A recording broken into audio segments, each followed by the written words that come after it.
This is the Lone Crater YouTube. We hope this video helps. You start by confirming prerequisites so nothing blocks you later. Install Homebrew if needed, then use it to install Git and Visual Studio Code. Make sure VS Code opens. Next, sign into or create your GitHub account. Two-factor is optional but recommended. Open terminal and run Git version to verify, then set Git config user. Name and user. Email so commits are correct.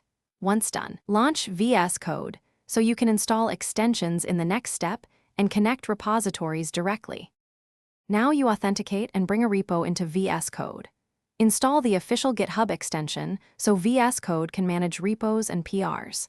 Create an SSH key using SSH keygen TED 25519, then load it with SSH agent and add with SSH add. This keeps passwords out of the loop. Copy the public key into your GitHub account settings. Once the key is added, test with SSH tgit at GitHub.com to confirm connection. After confirmation, clone or open your repository directly from the VS Code command palette. Finish by syncing code and validating workflow. Open the project in VS Code, use the source control panel to stage files, write clear commit messages, and commit. Create a branch for features, then push to origin. When collaborating, pull frequently to avoid merge conflicts. Make sure the GitHub extension is signed in so pull requests and issues appear.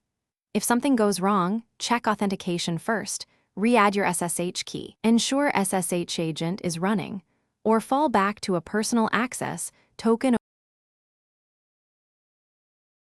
Thanks for watching. Consider subscribing if we helped you.